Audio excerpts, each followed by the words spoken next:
smoke a bong and watch King Kong. This is Old Movies for Young Stoners, the podcast that pairs cannabis with cult and classic films to enhance your trip through cinema history. On January 15th, 2025, we lost David Lynch, the director and artist that means so much to so many of our listeners. You reach for words like iconoclast, original, or iconic to describe him, but even the loftiest adjectives are rendered into mere cliches. That's because that weirdness David Lynch brought to the big screens with such classics as Eraserhead, Blue Velvet, and Wild at Heart is so hard to describe. Even the best writers and critics give up and just call it Lynchian for a reason. So while we're all processing so much sadness, we're taking some time to pay tribute to Lynch with The Grandmother from 1970 and a few other of his short films that nobody ever talks about. Plus, The Wizard of Oz from 1939, a film he was so obsessed with, he always talked about it, and there's even a whole documentary about his obsession about it. So we're gonna get wicked with it. Boo. Really? Damn. Why? Why, Bob? Why? We're holding space for you right now, but can we not? This episode? Jesus. Okay, I'm the asshole here. Hold my pinky. Hold my index finger, Philena. We'll be right back on Old Movies for Young Stoners.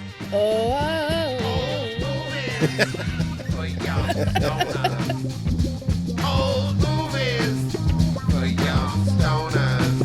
With Bob Calhoun, he is a loon. Old movies for young stoners. Am I gonna get higher and watch Billy Wilder? Yeah, yeah, yeah, yeah, yeah, yeah. Old movies for young stoners. Yeah, yeah. And we are back on Old Movies for Young Stoners, the podcast where cannabis is a gateway drug to classic cinema. I'm Bob Calhoun, and joining me are Corey Sklar. I love weed and movies. Philena Franklin. She's holding a bong. And Greg Franklin. I love weed and movies too.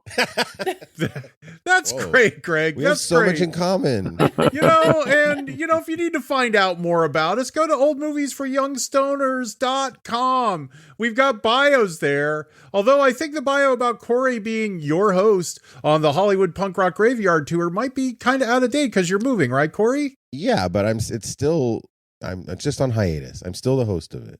Anytime Corey is in Los Angeles, California, he will be running some tours. We could tell the people that, right? Yeah, I could give you the dive bar tour of Greg Franklin and show you all the places where Greg Franklin drinks around the valley. Yeah. I want to be on that tour. Me too. Is that brew pub still like on Hollywood Boulevard or wherever it was over by where? No, it was a pandemic casualty. Yeah, Greg really loved that place. What was that place, I love Greg? the Blue Palms. Oh, Blue yeah, the Blue Palms. Pour one out for course. the Blue Palms. I love that place. It was right around the corner. And they had such good, I think it was blackened tofu. They had Blackened tofu with hella good. sautéed spinach. Yeah. And I never tried that. As a 13-year-old in a bar at night, that blackened tofu saved my That was life. your saving grace. That was my favorite. I love your glasses today, Philena. You look amazing. Thank you. Do you Those like are- the glasses chain? I think Peep the it's- chain. It's Dollar Tree. It is. I want to steal your look. Steal her look. Still the look. Bob Lynch passed away. It was a huge thing, especially here in LA, of course, where he was such a part of the cinematic DNA. He loved it here, even though he was from Missoula. He took that tractor all the way to LA, and he stayed here forever, and he loved it here. And the Bob's Big Boy, there was this big memorial for him there. Everyone left stuff for him at the Big Boy.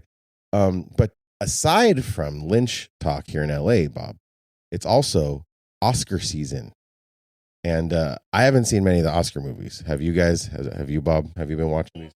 I watched Amelia Perez, so you people don't have to. This is the one that swept the Golden Globes. Oh, and I was watching dude. the Golden Globes, and I'm like, what is this movie that keeps winning? There was a point during watching it, and I watched it this week. There was a point where I was watching it, and at first, like halfway through, I thought, this movie makes La La Land look like Singing in the Rain, because I am a notorious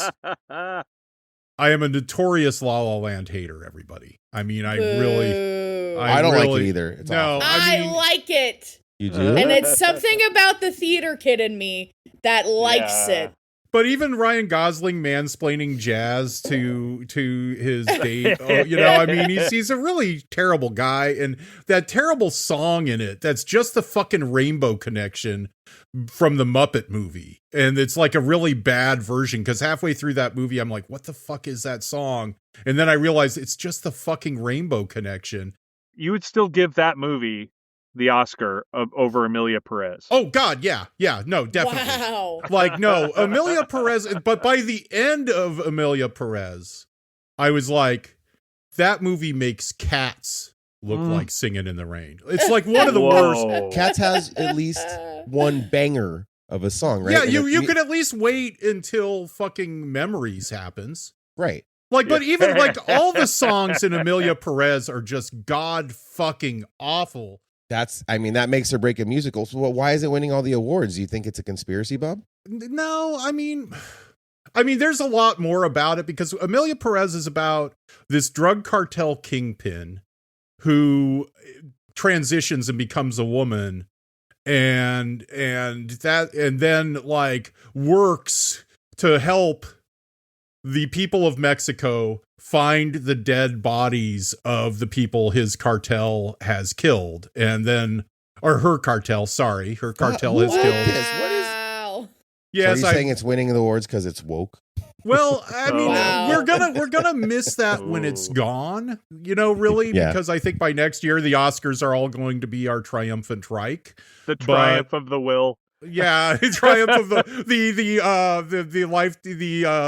Irving Thalberg Award for Leni Riefenstahl is set for next year.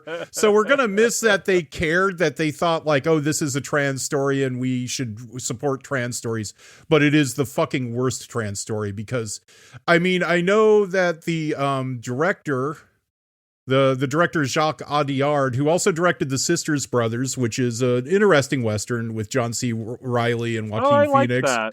Yeah, it's good. I wanted to like it more than I did, but it's solid and it's got some good stuff in it. He directed that, but at least in America, and I think throughout the world, really, to link like transness with the cartels, which are two right-wing culture war things, bugaboos. Boogeyman, MS-13's coming for your children. To link that, it's actually reads like, when you watch it, it's like a spoof of a conservative spoof, like a Breitbart spoof of what liberals care about. Right. Like, you put cartels together, you forgive the cartel person. But then it gets this is the future liberals want. Yeah, it's totally that. We want Mexican movies with no Mexicans in it, and French, and filmed in France, entirely in France. Audiard did scout locations in Mexico, but it wasn't like the horrible hellhole I think he's like, it's too dangerous here. Or it's not dangerous enough. I think he probably only scouted Mexico City. I doubt he went to Juarez or somewhere that's... Yeah. Paris is pretty gnarly, by the way. Philena, do you know what Paris syndrome is? What is that? Everyone look it up. This is a real thing. It's Paris syndrome? It's a sickness people get, and mostly people from Japan, but it happens to Americans too. They've romanticized Paris their whole life, and then they go to Paris, and then they get dizzy and nauseous and pass out because it's so gnarly there. It's a real thing. What? Yeah. I swear to God. It's severe culture shock. Paris is gnarly. That's what I like about it, but and also the movies has other problems, because the trans woman who plays the lead, Carla Sofia Gascon, the director's not talking to her, just with a little bit of looking around her Twitter X account. She's like just posted heinous, like she's basically problematic Spanish trans MAGA. Because she's like calling drug George Floyd, a drug just like addict my and a Tia. hustler. Girl, pick a struggle. Yeah. Be trans, be MAGA, or be Hispanic. Pick a struggle. Cannot be all three.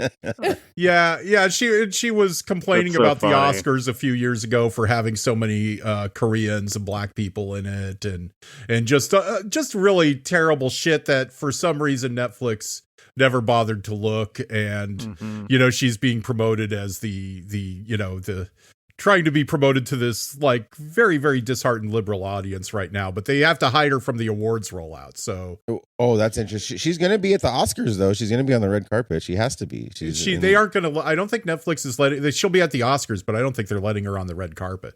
Shit. Hey, if you were a betting man, would you put money on this winning Best Picture? No, not anymore. I'll tell you guys. I'll tell you guys all the nominees. You tell me what you're rooting for here.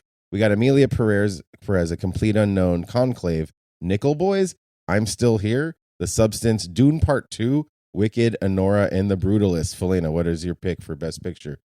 My pick, if I were a betting man, I'd probably choose like Anora because everybody's loving Anora right now. The hooker with the heart of gold. Yes, but I personally am obsessed with Substance. Substance is awesome. Substance kicks ass. It's not Best Kicks Picture. ass. I think it is because I like it and I want it to be. Yeah, I loved it. I loved it. I don't think it's going to win either, but Parasite won, and who could have thought Parasite or Shape of Water or all these other things that have won recently would have won? I mean, if it was 20 years ago, Conclave would sweep everything. There would be Conclave no is question. so boring, it shouldn't, and it might still sweep everything. I have a soft spot for Conclave just because it's very old school and it's but 20 years ago, Conclave might have a shot now that Amelia Perez has totally melted down. And one last thing about that. If Amelia Perez got 13 Oscar noms, then fucking Megalopolis should have gotten 13 Oscar noms. A superior film in every fucking way. It's not even close. There's still so much to accomplish, but is there time? Wow. Megalopolis is the movie movie Amelia to watch. Perez wishes it was. It's just and mea culpa on Amelia Perez as I was like I don't know if I want to watch this. It's another one of these Netflix kind of Mank, give me an Oscar kind of movies, and those things are always kind of bad. But then I read a Slate review by Jack Hamilton that said Amelia Perez is not a good movie, and I'm like, oh, I've got to see this movie. So that's where my I head love is that at. you're like that. That's why we love you. Yeah. I was You so watch like, stuff so we don't have to. Yeah. Anyway, Now go please watch the Bob Dylan movie and then tell me about that I've one. been wanting to see that, and I'll see The Brutalist. I'm a sucker for abuse, but Greg, you're any of your input on these Oscars? I what'd you have see, not. Greg? I've only seen one movie, and it was The Substance, and it was because Philena forced me to watch it. Forced. Did you like it?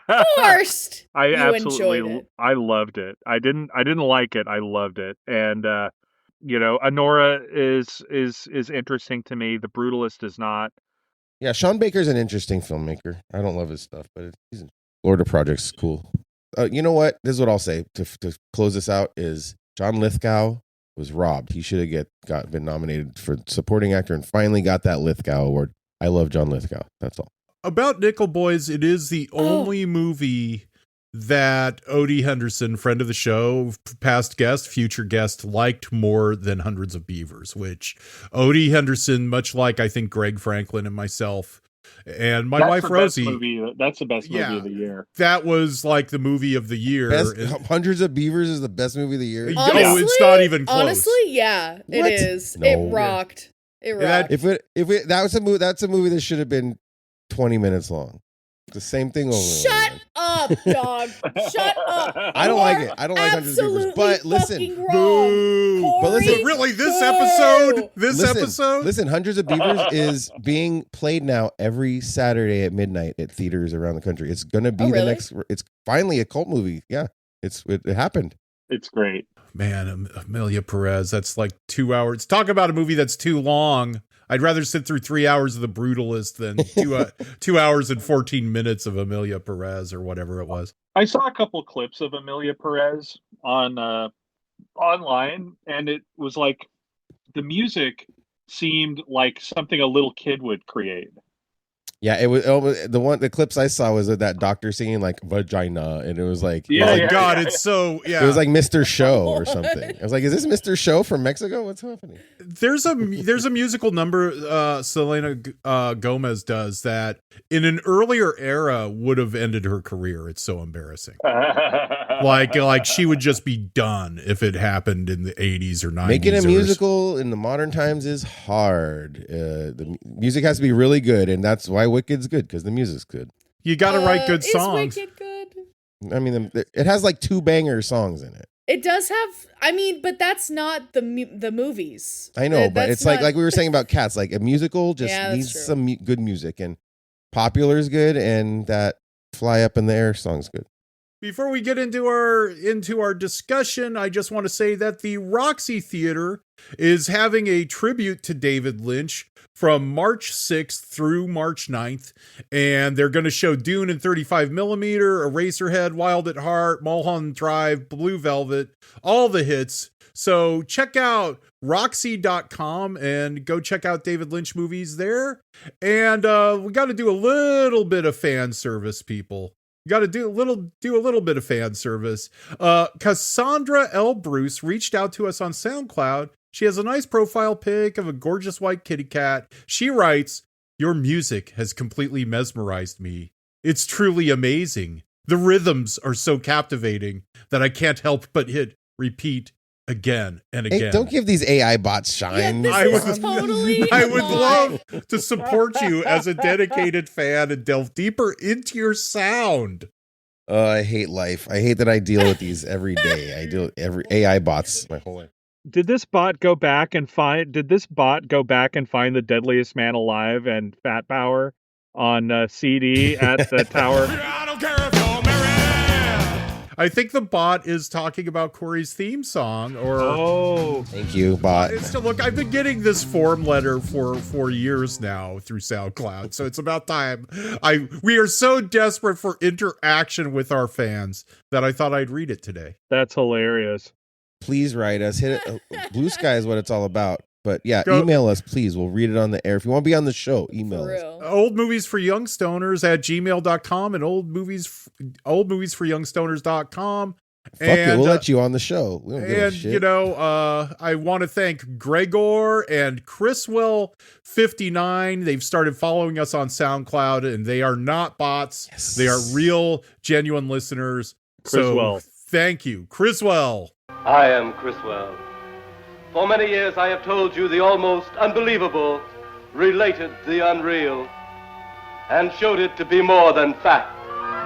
Let's go, Gregor. You said that you get rid of your aggressions and your anxiety by meditating. And I wondered if it is not more your filmmaking that is a therapy for your anxieties and your anger. Right. That seemed for me This more... is an interesting, very interesting question. You can make all the films you want, and anger and sorrow and hate and fear, they're not going to go away. And people can see those films, and they can go into those worlds, and they can experience things, and it won't change anything. It won't change anything. And there's so many people working to change this world, and it just stays. It maybe even doesn't even stay the same. It's getting crazier, worse in many cases. A real change can occur, but a real change can only occur by experiencing that deepest level of life, and that's it. It shouldn't be said that that's the only way, but to me it's the only way, and I've heard from many others it's the only way, and I see people change, and they don't just change for a little bit, they change. They own that change, and it comes from experiencing Atma, the self. This is a thing that human beings have. It's always been there throughout time, this huge time. And all throughout time, people have been diving within and enlivening that and growing toward and achieving enlightenment, fulfillment, total liberation, the whole enchilada. And you do it by unfolding it.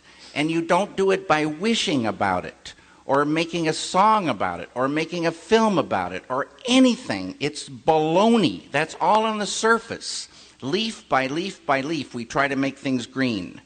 And Maharishi said, forget that. Water the root. Water the root. And he says the experienced gardener, you see people up in the tree trying to make the leaves green, would be a joke to him. Go water the root. Driven by the passion to become a painter, David Lynch enrolled in the Pennsylvania Academy of the Fine Arts in Philadelphia in the mid-1960s. In that decaying industrial city with its boarded-up storefronts and derelict factories, he found a thriving art scene with serious painters while being exposed to the severe local weirdos that inspired him as much as anything he learned in college. Philadelphia was a weird town. It was kind of a mean town, Lynch recalled in the documentary David Lynch, The Art Life. His neighbors were the racist woman who reeked of urine and another who crawled around the weeds in her backyard and squawked like a chicken. While working on a painting in his studio at the Academy, he heard the sound of wind, and the green plants and leaves he was painting started to move across his black canvas. And I thought, oh, a moving painting, but with sound. And that idea stuck in my head, he said.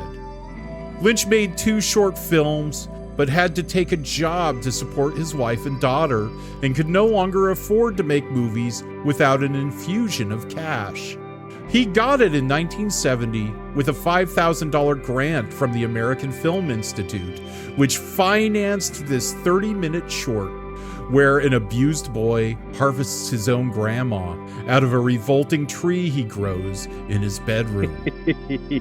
Filmed in his own house and mixing live action and crude animation, this is The Grandmother, and we're also going to discuss his first film, Six Figures Getting Sick 6 Times, from 1966, and The Amputee from 1974, and maybe a few others.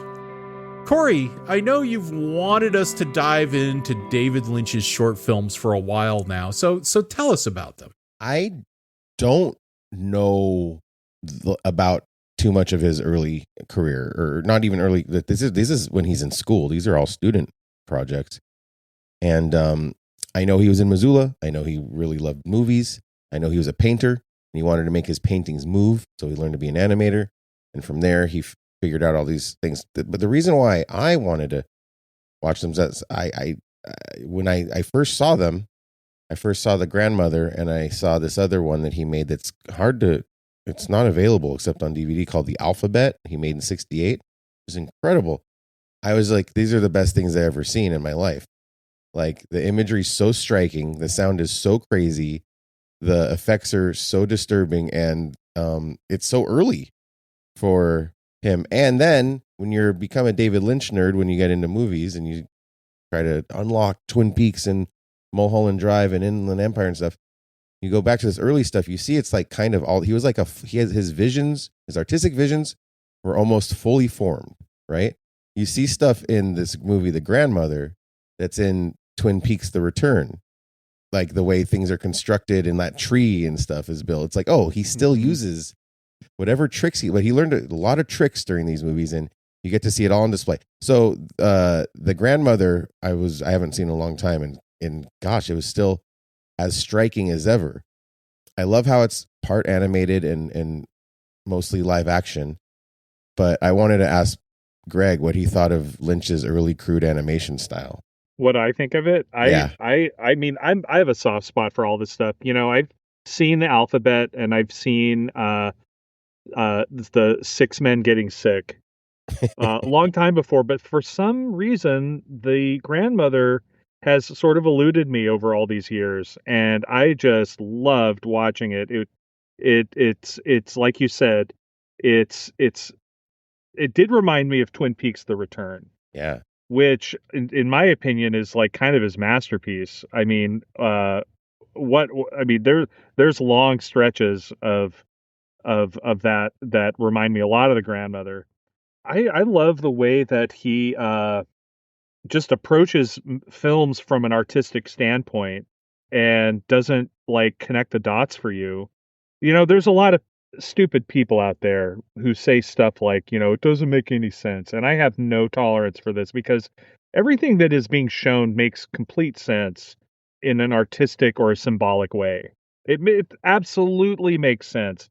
If you are tracking how this thing makes you feel and not going like, oh, what's that now? A fucking dick tree with potato thing? If you're not doing that, I have to talk some shit about a TikToker named cinema_in_review. Let's go into this. Who blocked me on TikTok because he was on live doing a rant about how this shit doesn't make any sense. And I'm like, some cinephile you are. Like, he was sitting there going like it's nonsense. I have no tolerance for that. It's not.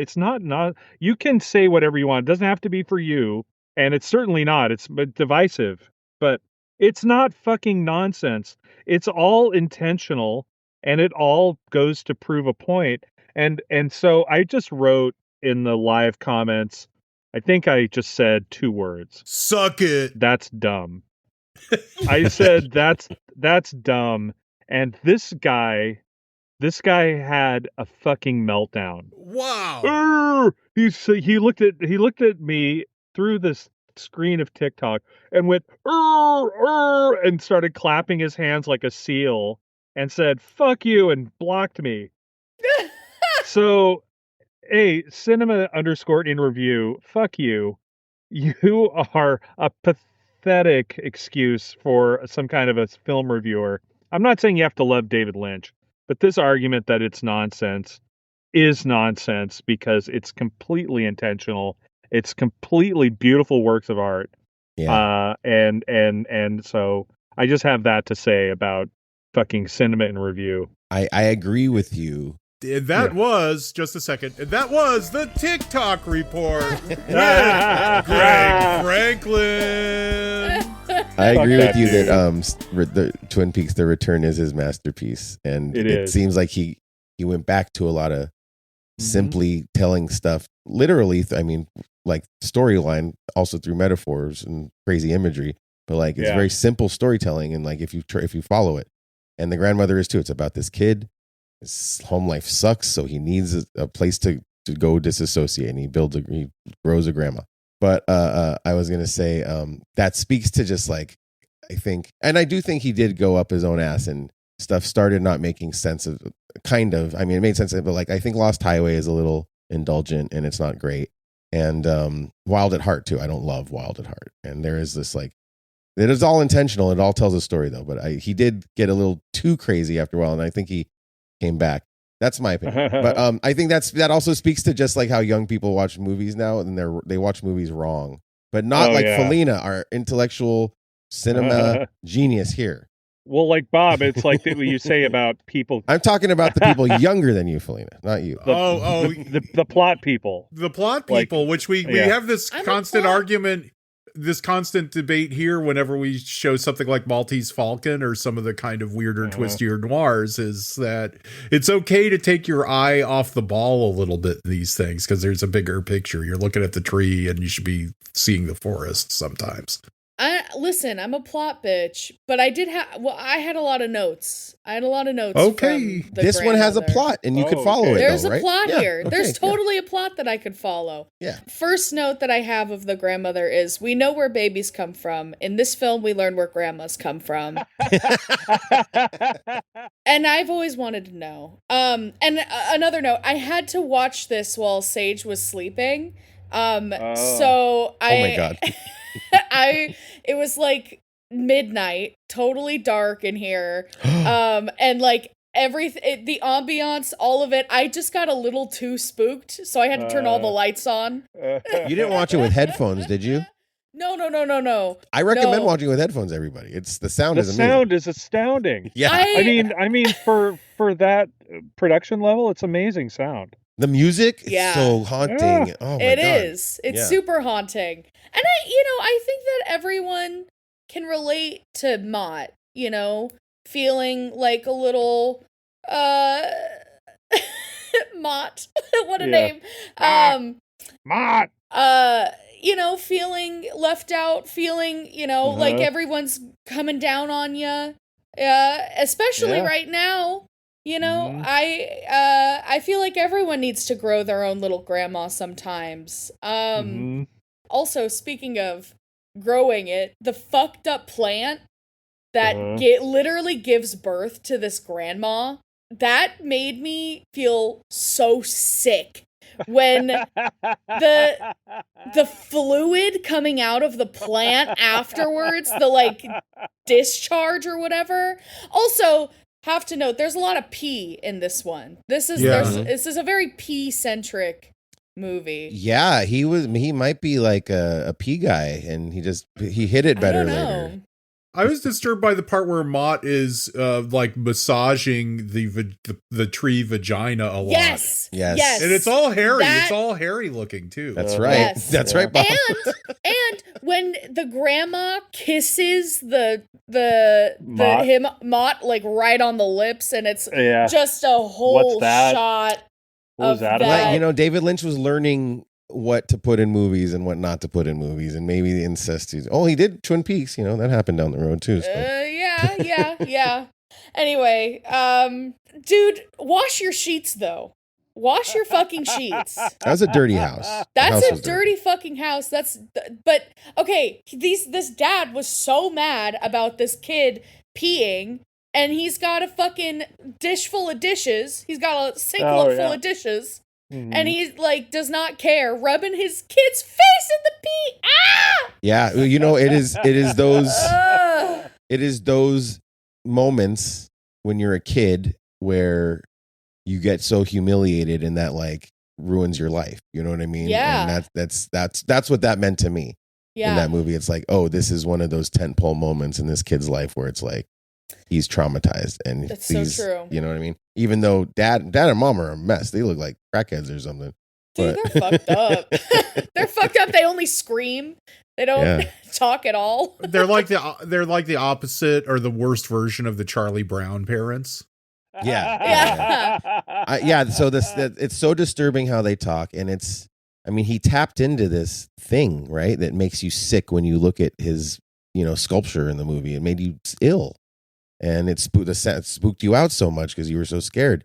And when they talk, they go, "Ma," and it's so disturbing, right? It's the worst nightmare shit. He was able to tap into this nightmare shit very, very early on in his career. It's pretty astounding. And now, I'm thinking, now the more we're talking about it, there are so many connections to the grandmother and Laura Palmer's family and what's in the Black Lodge with that tree and everything. It's a lot of connections that you could see a lot of threads to Twin Peaks from this early film. Mm-hmm. Piggybacking on what Greg said earlier, when he was berating, who was the TikToker? Cinema_review. Okay, when he was laying into this maybe small-minded gentleman or a lady. He loves La La Land. No, he's a man. He's a man.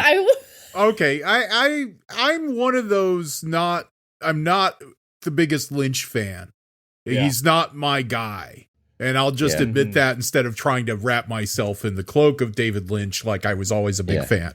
Ironically, the movies I like the most of his are the ones Corey just name checked as the ones he doesn't like so much, Lost which Highway are Wild and Hard, and Lost Highway, which I tormented Corey with programming it with Touch of Evil earlier in our in Cold Blood episode. I'm like, why did I just watch that? Yeah, and I like his normie movies a lot. I love Elephant Man. I even like Dune and The Straight Story. Are all great films. Yeah, me too. But one thing about David Lynch and somebody like cinema ___ would say is that whole thing, it doesn't make sense. It's just noise.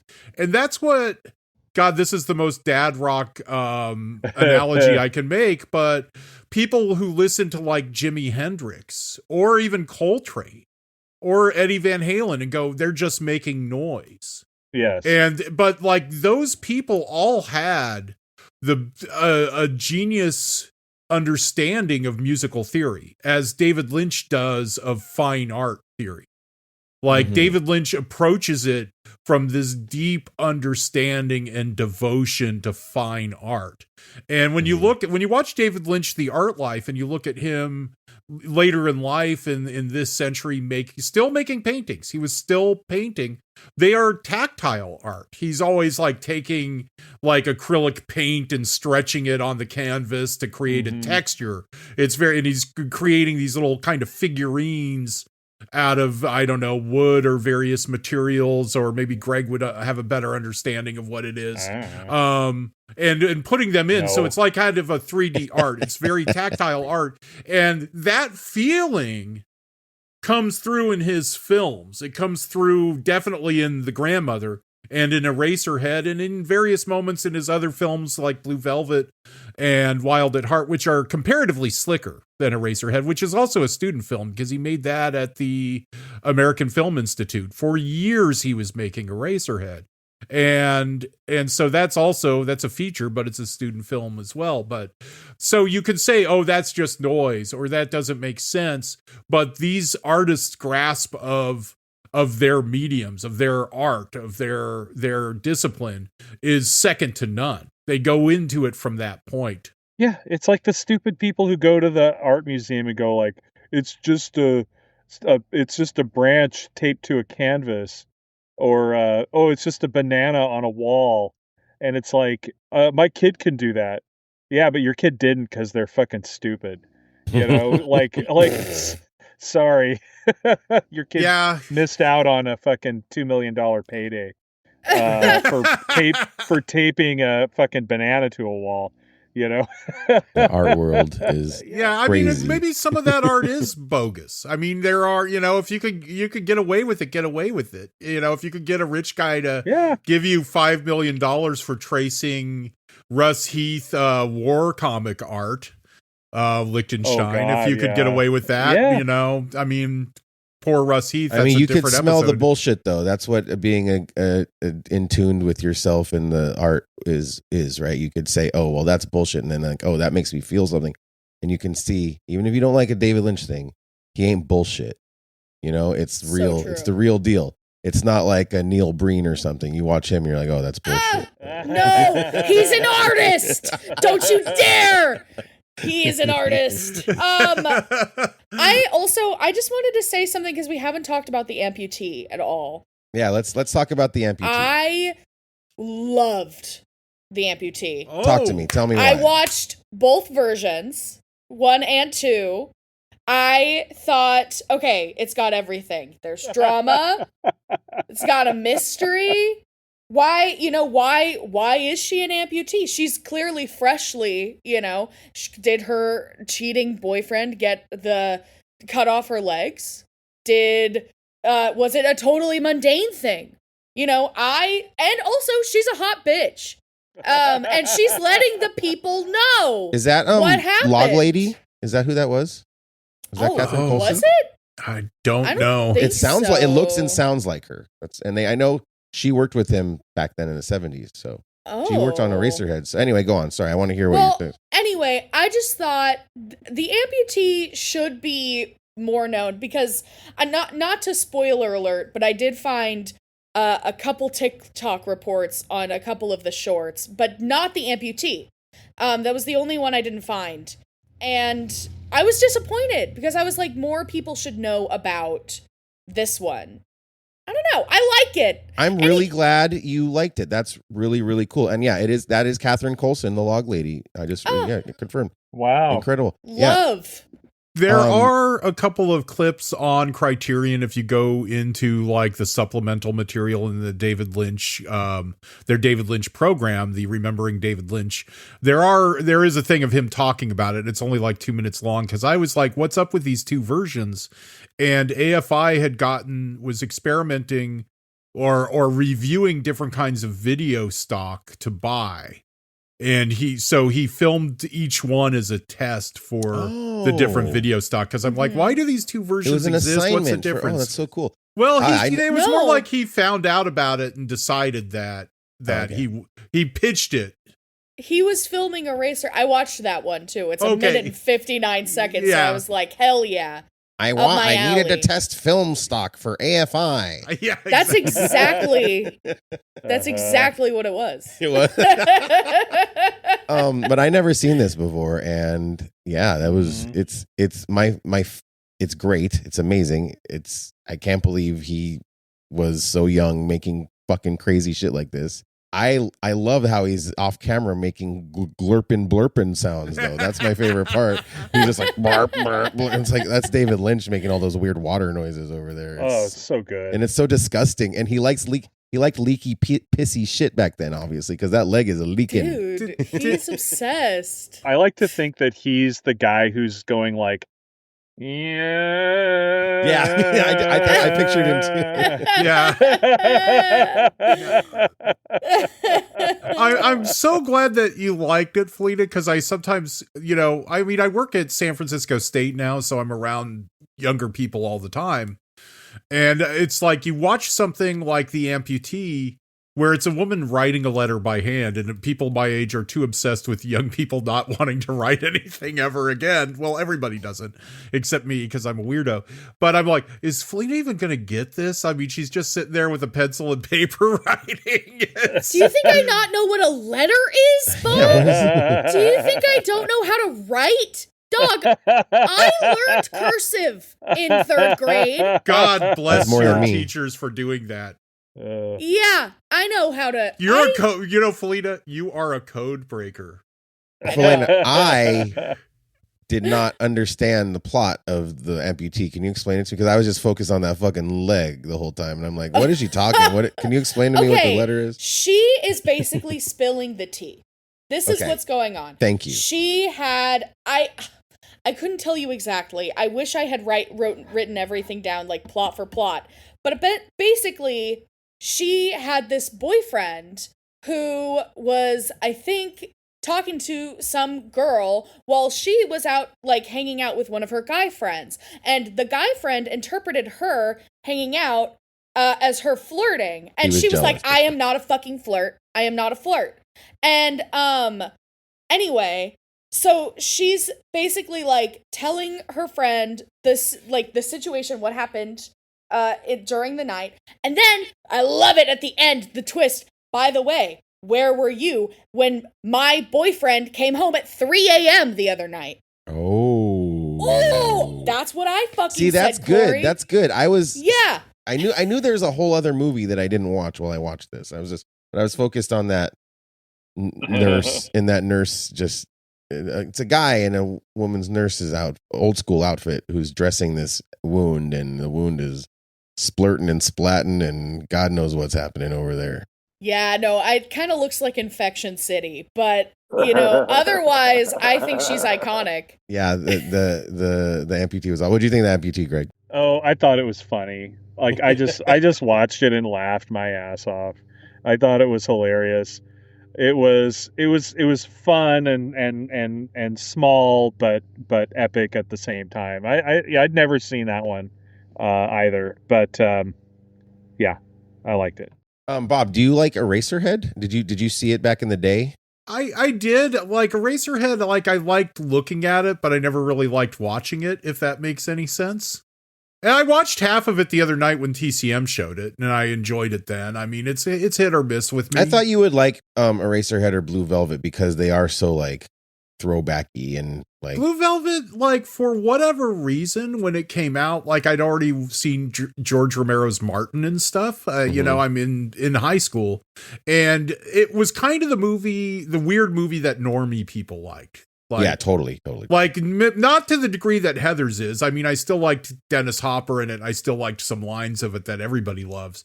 But I just thought, okay. I just was kind of... Twin Peaks was like the biggest show in America for Twin Peaks was, months. And I'll get to Twin Peaks during our Weed Rex. I also, for this, and I know nobody else but me still has Netflix, but I watched What Did Jack Do? Because David Cronenberg, I mean, getting him mixed up with David Cronenberg now. David Lynch, all the body horror. David Lynch kept making short films, and sometimes that's because he got a grant from a French foundation and made this weird movie where him and this monkey are trading cliches. I've never seen it. Yeah, it's 17 minutes long. If you are at somebody's house with Netflix, put it on. And Netflix. it's just it's him. The one thing I pay for. I pay for Netflix. I don't know why. Well, check it out because I know it's rough. It's as entertaining as anything we've talked about today. But as a writer, it's like him and this monkey, which is, I'm pretty sure was voiced by him, but slowed down, just trading cliches at each other. I love that. Yeah, it's kind of almost like a writing exercise, but I like that about it. It's also pretty fun. Philena, you should check out Rabbits, which is a series of short films he made in the early aughts with Naomi Watts. They are so rad. Yeah, he never stopped. He never stopped with short films. Like, it's kind of like Stephen King, who still will write a short story occasionally, which is rare because it's just. And he has a new monkey movie coming out too. Yeah, everybody's monkey. Everyone's back to the monkey stuff. Dude, fucking men. They love their goddamn monkeys. This is a running theme on this show is men love monkeys. It's so true. Well, Julius Schwartz, the publisher of DC Comics, had this rule of how that, when they put in the 50s and 60s, when they put a gorilla on the cover of Superman or Batman, it always sold more copies. But he had definite rules about like when you could. He knew that if they just blasted gorillas all the time, this wouldn't work anymore. So he monitored the gorilla cover content of DC Comics. He rationed it out because he knew that gorillas were a finite resource. But put a gorilla on the cover, it sold more copies. And my favorite gorilla that we've ever covered on this show is the one at the end of Ratfinka Boo Boo. Oh, but also, I really like flying monkeys too. We're going to get to some flying monkeys later. I got about 15 more minutes before I got to go. That was my segue. That was my segue. Like Weed Rex. Okay, I thought that since we're watching The Grandmother, I should recommend a strain that I love because what color does Grandma's hair? It's silver, so Silver Haze, Super Silver Haze is what I've been smoking this week. Passed down by old friends, Cannabis Folklore has it that this particular pheno of haze originated from the Brotherhood of Eternal Love, a.k.a. the hippie mafia during the 1970s in Santa Cruz. They've protected this strain. They still have it. Silver Haze. Check it out at your local dispensary. Okay, Greg. I don't have one. Okay, Philena. Lemon. It's the same for both, but lemon kush. Lemon kush shake. Delicious. So good. Taking a cue from Corey in our last time we talked about Lynch with Lost Highway, he said that he didn't have a weed recommendation because David Lynch is all about coffee and cigarettes. So I don't either, because I've been watching Twin Peaks again, and when I smoke weed during Twin Peaks, I just fucking fall asleep during it. And I'm like, okay, this is the coffee and cigarette stuff. So there you go.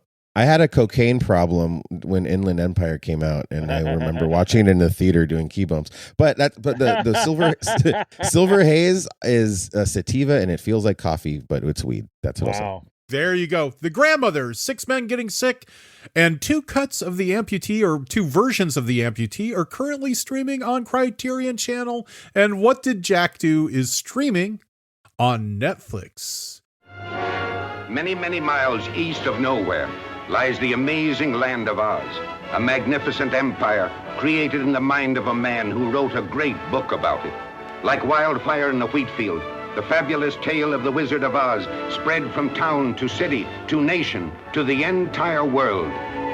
Although the Wizard of Oz has captivated the children of 4 generations and fired the imaginations of those youthful adults who have never grown old, although 10 million copies of the book have reached eager hands and eager hearts, no one has dared the towering task of giving life and reality to the land of Oz and its people. Every delightful character of L. Frank Baum's classic is now reborn. Every glorious adventure has been recaptured and painted with a rainbow. The celebration in Munchkinland, the flying monkeys, the rescue of Dorothy, the castle of the witch, the palace of Oz, and Dorothy's strange journey to the Emerald City to find the wonderful Wizard of Oz himself. We're off to see the wizard, the wonderful Wizard of Oz.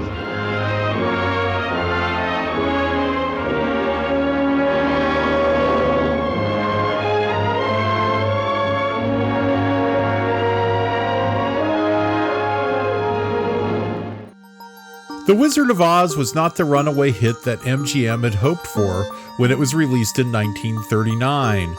But in 1956, it was shown on network TV and finally became the all-time classic it was meant to be, while warping the young mind of a 10-year-old David Lynch. There is not a day that goes by that I don't think about The Wizard of Oz, Lynch said during a Q&A at the New York Film Festival in 2001.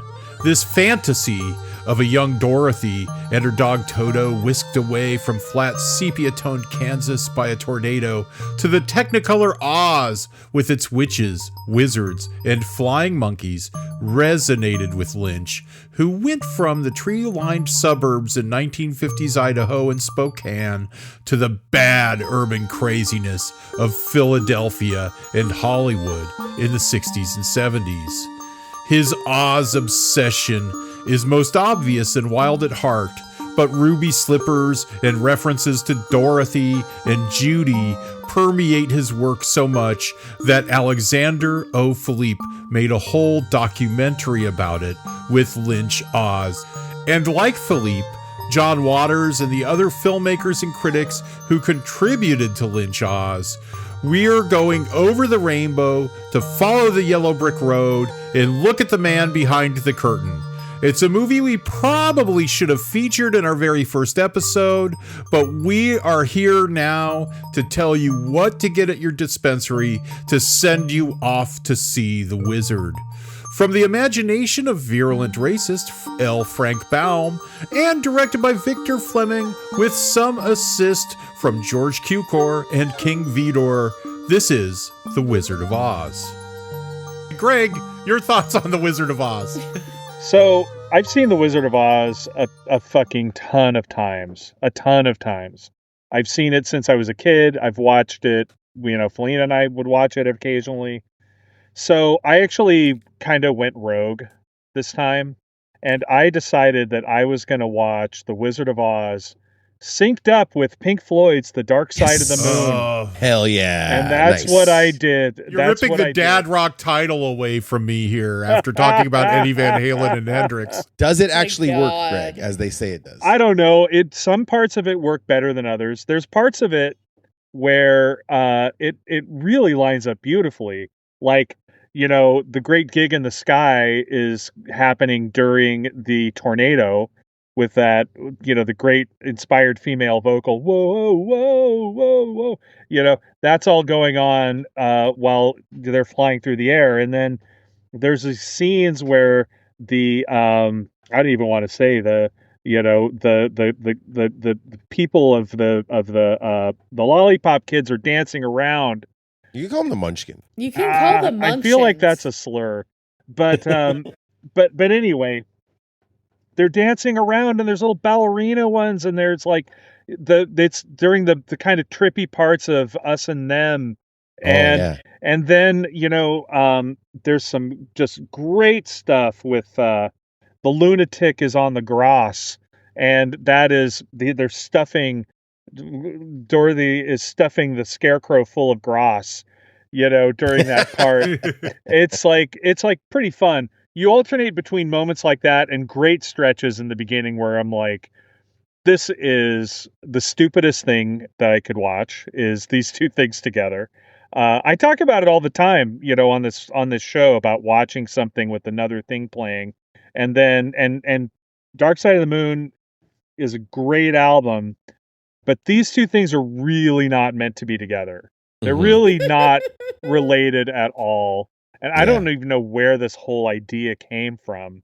Came from weed. I guess so. Somebody put it on and was like, dude, it fucking fits.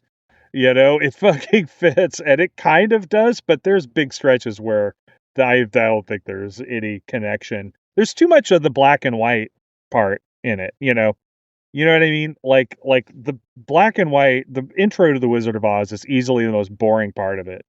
And, they're threatening, to kill a dog, and they're, all this boredom and malaise is going on.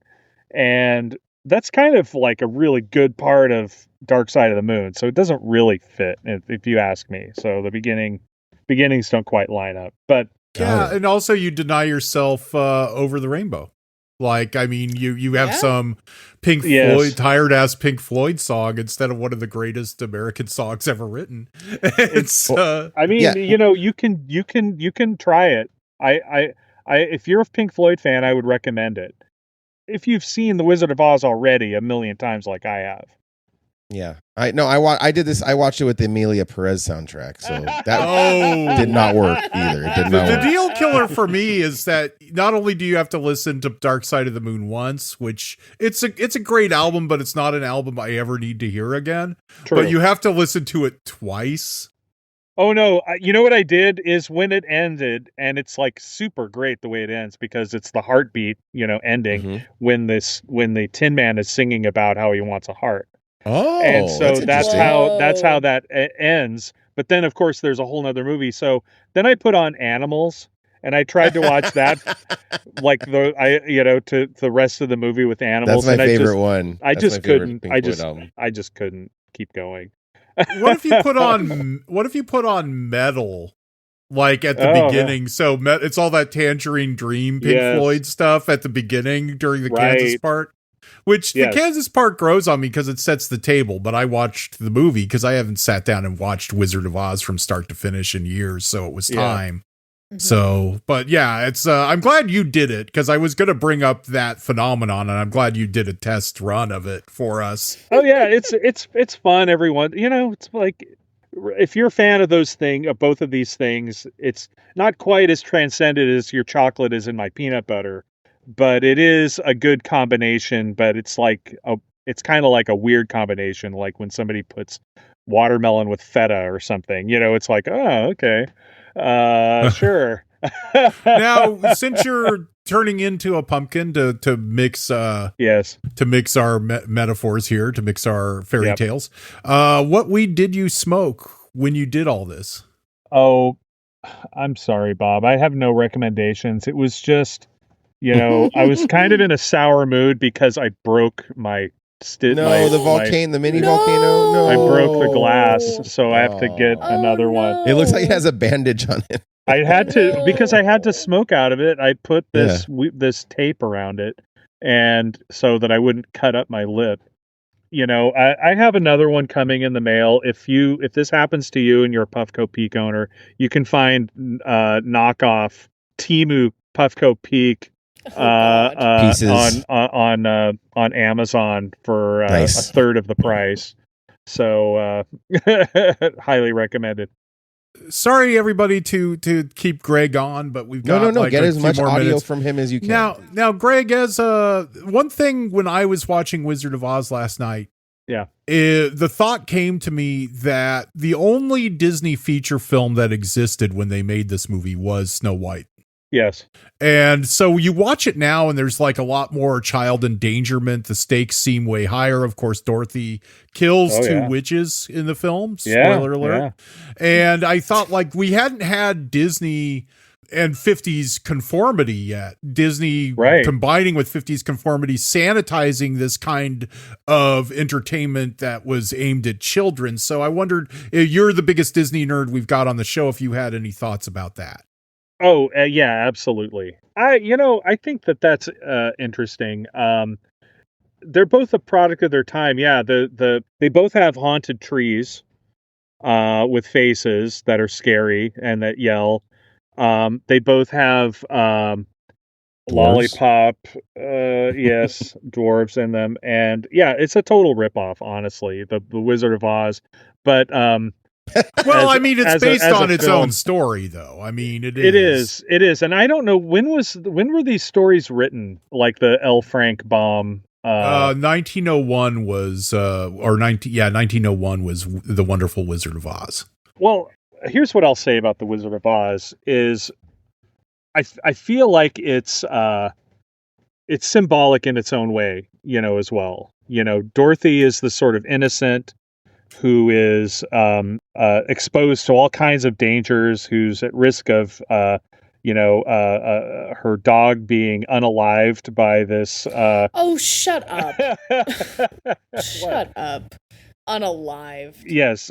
I saw this on. I was watching a QI, this British kind of panel show where they talk about stuff, and the Wizard of Oz came up, and the comedian Jimmy Carr made a point about the symbolism of it, and his thought was that the scarecrow sort of represents these all represent society in some ways. So the scarecrow is kind of like the farmers or the sort of worker class, the proletariat. They need a brain, right?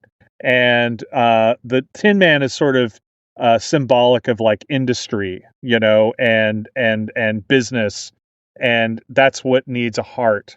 And that the lion is sort of symbolic of the political class, politicians who have no courage. And I thought, like, well, that's really fucking neat. And of course, this is nothing that any kid was ever gonna like notice, or even think about. And I've seen the film a fucking probably 50 times, and I never thought of that even once. So I can see where like Lynch would be, inspired. I didn't watch the Lynch Oz documentary. Haven't seen that, but I'm curious as to like some of the things that inspired him about it, because another filmmaker who is really inspired by the Wizard of Oz is John Waters, who talks at length about how much he loves the Wizard of Oz, and I can see more of a connection to John Waters in a weird way with like the crazy pageantry and the crazy characters than I can with David Lynch. Lynch Oz is, I think, 5 segments by 5 different critics and filmmakers, and one of them is John Waters. The middle segment is John Waters talking about Oz and what he thinks of Lynch's connections to Oz and his own connections to Wizard of Oz. And he talks a lot about Margaret Hamilton. He is definitely the most LGBTQ queer person in this documentary, and how he got his autograph picture back from Margaret Hamilton. And he says it was a missed opportunity for him and David Lynch when they hung out at the Bob's Big Boy to meet Margaret Hamilton while she was still alive, and how much he wishes that had happened. Margaret Hamilton owns this movie as the fucking Wicked Witch, everybody. Philena or Corey, you have any other questions for Greg before he melts? No. I want my dad's reaction to this specifically, but so I was watching this last night with Sage, and Sage had never seen a TCM movie before, ever, and was not familiar with the preamble in the beginning. Yeah, there's a Ben Mankiewicz intro to this on Max. Yes, and Sage was like, "This fucking man is spoiling the whole movie. What the hell? Why?" Anyway, I just wanted wanted you to hear that. Just wanted your reaction. My reaction to that is, men ruin everything. So true. Get used to it. That's all I have to say. I don't think the answer should be get used to it, but okay, I agree. Men ruin everything. Thank you, Greg. You gave us lots of good audio. Good luck with the house tour. Thanks, guys. Corey, your thoughts on Wizard of Oz? I have many thoughts of the Wizard of Oz. Like Greg, I've seen it so many times, but it, never fails to make me feel emotional when Over the Rainbow on. It's like, it just makes everything better. It's like, oh, this is what movies are for. Now that I'm older and I watch it, I appreciate the acting a lot more. Margaret Hamilton, as you said. Bulger is amazing. That's as a scarecrow. I think the weak link might be Jackie Haley as the Tin Man, but only because Bulger and Lyre as the lion and scarecrow are just like, they're acting their asses off.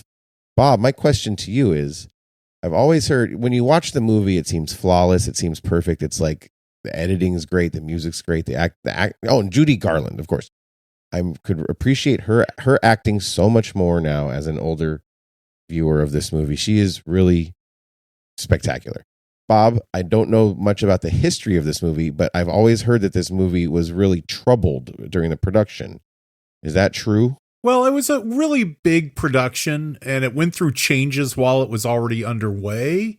Like it has the imprint. Victor Fleming gets the director's credit, but to kind of go auteur theory and say Victor Fleming's The Wizard of Oz doesn't work, because there was a point where George Cukor, one of the great directors of the classic Hollywood period, he came in. He was brought in to make it.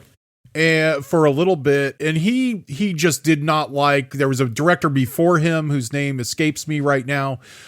He did not like what was already happening. And they had Judy Garland in this big blonde curly wig for some reason, like they tarted her all up. And he did not like the Tin Man look and stuff. So he had Jack Dawn, the makeup man, redo and redesign some of the characters and get that wig off of Judy Garland. And George Cukor came up with the classic look of Dorothy that we see in the film. Iconic. Yeah, and so Cukor was only on the film for about 2 weeks because MGM is just reassigning people. They have a deal with Selznick on Gone with the Wind. So what's kind of ironic is Mervyn LeRoy, who is producing this movie, was also directing parts of Gone with the Wind. And then they brought in Victor Fleming from this, and then brought in like King Vidor to finish off Wizard of Oz. So you have all these different people are moving around this movie in a way that, you know, in our minds, the studio system was more modular and can function this way than like the kind of more independent films we have. The way of a studio will bankroll a film maybe, but it's still produced more independently. And so pulling a director from one movie to another would make both movies fall apart in a way that it didn't back then. Right. But they were all in-house. There was like a factory MGM. Yeah. And, you know, there's the thing about the chaos of the Munchkins, of the little people. And, you know, there's a rumor one of them hung themselves because they all stayed at a hotel in Culver City, and all these kind of urban legends around that. But there's a documentary called The Making of the Wizard of Oz. It's on YouTube. It was produced for Turner in like maybe the early 90s, mid 90s with Angela Lansbury hosting. But the thing that I take away from watching that and prep for this episode is you have these little people, and they are like considered circus freaks by their communities. So to make the Wizard of Oz, they're pulling 100, 200 little people out of whatever town they come from, and they bring them all together. And so these people are exposed to not just one or two other people like them for the first time, but hundreds of other people like that. So yeah, of course it becomes a drunken fuck fest. Jesus Christ. There was over 100 Munchkins. There's about at least 100. That's crazy. That's so many extras. Yeah. I thought some of them were children. They might have backfilled. Yeah, I with think children, Billy Barty is in it as a kid. Yeah. Yeah. I mean, that's what I always heard, was that it was like half kids, half real like little people. Well, they got every little person they could get to be in this thing. Yeah. Another question about the making and the releases, in that I did watch that documentary Lynch Oz, about his connection to it. And Amy Nicholson says in that movie that The Wizard of Oz was a flop when it came out. I always thought it was like a huge movie. No, flop might be a little strong. It underperformed. Yeah. It just didn't catch its audience in theaters. They re-released it a couple of times in the 40s and 50s. Still didn't really do good business. It was kind of a perennial kiddie matinee. They would just, there's no home video yet. So you would just kind of keep these movies around for matinee showings. But it just it didn't hit until it was on TV. And It's a Wonderful Life, which is, I think Amy Nicholson also points out in her segment of Lynch Oz, that those movies are considered these quintessential American films now, but they both weren't hits when they came out, and they became hits on television. It became this annual event. Oh, Philena, did you see it when you were little on TV like I did? Oh, yeah. Yeah. Okay. No, I think like my dad said, I had watched this with him, like, I don't even know, 10 times maybe. It's definitely like core memory childhood shit right there. Yeah. But I had not seen it in years. Honestly, probably like 15 years. So I'm so glad that I like sat down and watched it again. Especially because I fucking watched like half of Wicked, and it was so bad that I could not finish it. You saw the first part of it? or you just No. watched half of the first part? Okay. So you've only seen a quarter of Wicked. I've seen a quarter of Wicked. I could not finish Wicked because I could not stand it. Wow, Also, it was your Amelia Perez. It was kind of my Amelia Perez. I could not stand it. But we were also watching the Spanish version, so all of the writing was in Spanish, and I couldn't read it. And the reason is because we were allegedly, hypothetically, watching it in a pirated version online. But who's to say that that was actually what happened? Anyway, allegedly, hypothetically, watching it pirated. And it just, like, the sound quality of it was just so bad. Wicked is all about, I'll say, being in the theater and it being super loud and with a crowd of enthusiastic people. It was a good movie going experience for me. Seriously, even with Cynthia Erivo's only acting being her smirk, even her only she's acting a being good her singer, dude. She's such a know good her singer. her voice is incredible. Yeah, but her acting is literally just the millennial smile. It's literally just like bare gay man smile. And that SpongeBob guy that is dating Ariana Grande is hard to watch, but yes, they don't have his acting as good as the original Wizard of Oz. That's so true. No, the Wizard of Oz was. I have a question so for you iconic. guys. Okay, so it's based on the Frank L. Baum books where Oz is a real place, but in this movie, is Dorothy? She got hit. She's dealing with head trauma and just got hit on the head, and it's a dream, right? Yeah. Okay, thank you. Yeah. I think so. Yeah, it's a dream. Okay, that's why Lynch likes it so much. I get it. One thing for me as somebody who goes back, before home video and watching this, is I think I saw this when I was maybe 7 years old the first time on network TV, and it was a big annual event. Yeah. Like, it wasn't on cable, it was on CBS or NBC, and it was the thing to watch. And of course, my mom enforced the watching of this on me. But I'd already seen like Universal Frankenstein and Wolfman movies and Godzilla movies and stuff. So I was already like aware of monster movie conventions when I saw Wizard of Oz. And so I watched it as if it's like a monster movie about the Wicked Witch of the West. And when Dorothy poured the water on her the first time I saw it, and she melts, I'm like, Burning Castle, movie's over. And I just like ran off and was like, I think it was a few years before I saw the ending, which is the whole point of the movie. Yeah. But as a kid, I'm like, oh, the monster died. They killed the monster. It's over. And that was just my attention was done at that point. It's like the monster is gone. And it's like, we don't talk about Margaret Hamilton as one of the great movie monsters.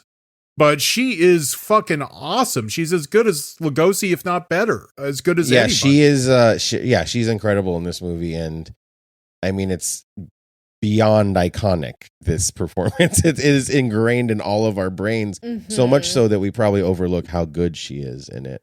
Did you guys ever see that footage of her when she comes on to Mr. Rogers in the 70s in the Wicked Witch outfit? Yeah, it's amazing. No. Yeah. She comes on in Wicked Witch outfit. She looks great still. I mean, this is like 40 years later or something. No, not 40 years, but and about 40 years. Yeah. And she takes off her makeup to show the kids, to show you that she's just an actress and it's not no reason to be scared, which is awesome. Aww. But like, that's how iconic she was even back, seriously. Kids know who the Wicked Witch of the West is. And I don't know if you know this about Wicked, the unofficial sequel, Philena, but the book that it's based on has a lot of orgies in it. So yes, I've heard that. I don't know. And apparently, like the Munchkins themselves in real life, this book has orgies. Can you blame the little people cast in? No, Wizard the of Oz? the bars on the west side of LA back then were so cool. They're staying in Culver City. They're partying. That sounds fun to me. If I were them, I'd get hundreds fucked of up Munchkins. too. They took over the whole hotel, I bet. Yeah. Oh yeah. And yeah. I would like to talk about. I'm so sorry. I'd love to talk about the makeup on the Munchkins as well. Or just the makeup in general. Yeah. Or the makeup in general. The makeup, although creepy for the Munchkins specifically, absolutely iconic. And the hair. Especially for the time. Yeah. Like, it's incredible. The Wicked Witch of the West, the nose prosthetic, it's invisible.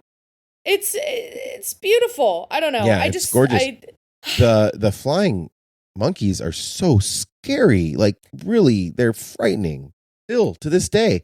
And maybe kind of look like the way maybe Lynch was like trying to make the parents look or something like that makeup in the grandmother. Like, I think he was very affected by that monkey makeup because I think we all were watching that movie. But as an adult looking at the makeup effects, it's mind blowing. It's so beautiful. It's beautiful. It's art. It's real art. I remember craftsmanship. Craftsmanship. Yeah, I remember being like 5-10 years old and absolutely despising the flying monkeys, and I stand by it. I still hate them. If a flying monkey were to come at me in real life, I would kill him. I would kill him for real. Yeah, I wouldn't blame you. I just want to give credit again to Jack Dawn. He was the MGM makeup man back then. Because he wasn't known, he was at a studio not known for monster movies like Jack Pierce at Universal, who did Frankenstein, The Wolfman, The Mummy. Like, he's more well known in his own weird way because all the monster kids from the 60s on to now, they know who Jack Pierce is, but I don't think people know who Jack Dawn is, even though he was an innovator in the field. And the makeups in this from start to finish are some of the greatest ever created, and just a tremendous innovation, and just so many of them. Jack Pierce is maybe doing 1 or 2, maybe 4 monsters tops in the Universal monster movies, but this guy's doing like all, they're him and his team are the Munchkins, the Scarecrow, Cowardly Lion, Tin Man, the Wicked Witch, all these flying monkeys. I mean, it's just an amazing achievement and an amazing breakthrough in the art. None of it looks stupid. None of it's like, oh, that's cheesy. It all looks amazing. It's crazy. It's crazy. It's such an astounding feat, and through so much pain, tears, depression, alcoholism, and orgies, this amazing piece of American cinema was made. What a thing. So if you want to see the most blatant connection between Lynch and Oz, see Wild at Heart, right, Bob? That's the one. Oh yeah, that one's the most obvious, where Diane Ladd is obviously, there's Wicked Witch parallels, and after Willem Dafoe, assaults Laura Dern, she's clicking her red heels, and there's Glinda the Good Witch, tribute, I would say. But I mean, in Lynch's filmography, there's all these references to Dorothy and Judy. Judy also comes up a lot, and there are definitely other references in Twin Peaks, in other Lynch movies, in Mulholland Drive to this movie. But yeah, Wild at Heart is the one that's the most obvious, that wears it on its sleeve. So Corey, any other thoughts on Wizard of Oz before we get to the Weed Rex? Yeah, we were talking earlier about musicals and how the music is so important, and you got to have at least one banger to hold it together. Obviously, Over the Rainbow is the song here. I don't love the rest of the music in this movie. I have a lyric that I would like to pull. Let's hear it. In the lion's part of If I Only Had a Brain, a lion, not a mouse. And he's trying to say mouse. Mouse. That is so cute. Love it. I love that. Oh, no, the way he says it. I think every song in this, almost, except maybe the Lollipop Guild, is a banger. I just think that every song is fucking great. I wish there was some another like slow number, maybe like an emotional number. It gets really kiddie is the thing. You know what? I know one of the urban legends, or not urban legend, one of the stories behind this movie is that Buddy Epson, Jed Clampett, was going to be the Tin Man, and then he got sick from the makeup, and they had to get Jack Haley to do it. I would like to see Buddy Epson as the Tin Man, I think. Yeah, well, he they used this aluminum dust. They didn't quite know how to pull off the Tin Man effect. And this aluminum dust got into his lungs, and he was hospitalized just from like screen tests or early shooting. And they pulled him off of it. And there's footage in that Angela Lansbury documentary of him dancing, and we think of him in Beverly Hillbillies or later stuff he did, Barnaby Jones on the 70s old man cop show he did. And you don't think of him dancing, but he was like, as everybody in this movie, they were all excellent dancers and performers. Mm-hmm. And so it would have been great to see. And what has always interested me about Buddy Ebsen in this is his autobiography from the 90s is called The Other Side of Oz. And it's like, that's how big this movie is. This guy wasn't even in fucking Wizard of Oz. It's a movie he was like attached to for a while. And that becomes the title of his autobiography, not The Other Side of Beverly Hills, not, We Love You, Mr. Drysdale, or anything else he was more known for. It's that cast this shadow over his entire career. Yeah, this movie has a cultural hold on us to a point where there's still having Oscar nominated movies about it are still coming out. Fan fiction gets nominated for Oscars. That's wild. Yeah, that's wild. That's anytime this shit comes up, and even like Star Wars stuff now. Rosie, who was my wife, who's a big fan fiction proponent, says it's all just goddamn fan fiction. That's all we're living through is fan fiction. True. Frank L. Baum is an interesting guy. Everyone read about him. He was like a hustler. He's like, well, I'm going to write some books, and I'm going to open a store, and I'm going to be a politician. He's like, he did everything. And Oz is the only thing that stuck. Yeah. He also has a kind of unsavory opinions about Native Americans, but I think all white people did at the time, in the 1890s. Yeah, the Willy Wonka guy did too. Oh, right? God, and that guy's horribly anti-Semitic. The thing and H.P. Lovecraft. I mean, they're all racist. Yeah, the thing about L. Frank Baum that I want to say is that we are so used to this kind of fantasy, this kind of childlike fantasy being British with Tolkien, Harry Potter, Lion, the Witch, and the Wardrobe, C.S. Lewis. It's always very British with the silly British names, but L. Frank Baum is very American. So you have the wizard as a con man. He's don't look at the man behind the curtain. And when L. Frank Baum was writing these, there were all these crashes. Like the economy was very unstable. It was before the New Deal. It's the thing that certain people in a lot of power right now want to return us to, is that those great days of the late 19th century when the economy just crashed constantly. And that was true until the Great Depression. And a lot of what goes on in Oz, as Greg said earlier, about like seeing it in kind of Marxist economic terms, that interpretation is definitely there with the source material, because that was definitely an influence on Baum writing these things. So like it is an American fairy tale. That's right. And that's why you shouldn't listen to the very British Pink Floyd album with this very American piece of art. You should listen to Grand Funk Railroad, Eat Terribly as Funk, which is they're an American band, people. They're coming to your town and they're going to help you party down, even if that town is fucking Oz. Period, Bob. Period. Okay, weed, Corey. What weed did you smoke with this? I have to recommend, so as I talk about often on here, I recommend disposable vapes.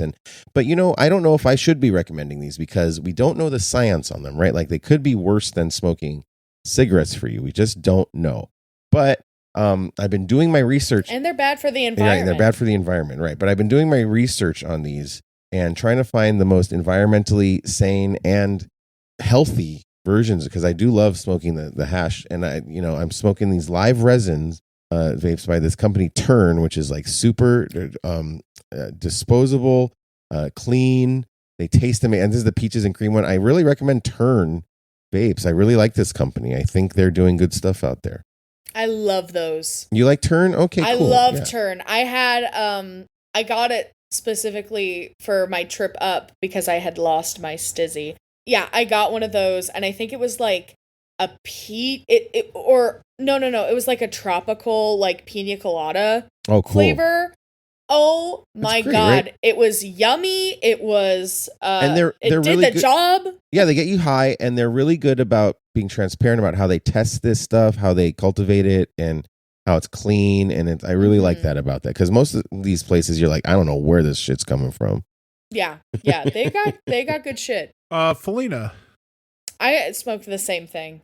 Lemon, baby. I love me some lemon kush, baby. Kush, you can't go wrong with Kush. Kush, can never go wrong anything with a Kush. Yeah. And you can never go wrong with a Canna Botanica shake.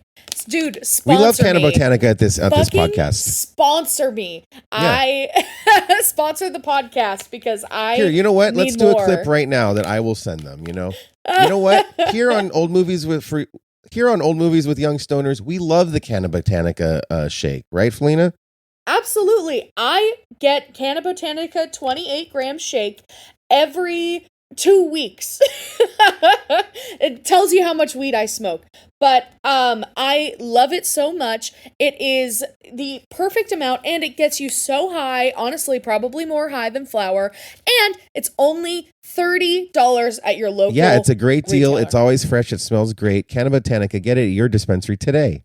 All right, here we go. Here comes a Hell sponsorship. yeah. It is safe to say that Philena smokes more weed than the rest of Both of us the put hosts of the together. show All three of us, combined. yeah. Even I Greg. don't know. Greg smokes a lot of weed. Greg does, but I mean these amounts Philena throws at us on the show. It's an amazing amount of weed. She has the breeding from being Greg's child to smoke just an incomparable amount of marijuana. Some people are prodigies in different ways, and I'm a cannabis connoisseur. Okay, I wanted, because of Phelena's recommendation on our last episode, wanted to score some dadgrass for this show, because that would be the kind of weed I would have smoked watching this in the 80s or 90s.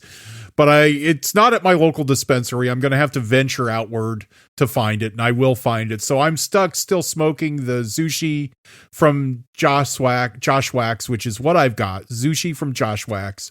And it's an indica-dominant weed strain bred by Tenko from a genetic cross of Original Z and Kush Mints. And I wasn't that into it at first, and it's grown on me. It's like it put me into Oz. Like I didn't smoke it during the beginning.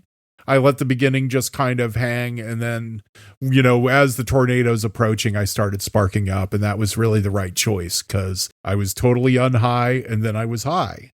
Look, being high through Under the Rainbow or Over the Rainbow is great, and I can't say you shouldn't do that, but maybe pause the weed for a little bit and get high for Oz so you feel differently from the two segments of the film. That's my big recommendation. Time it for the tornado. I love it.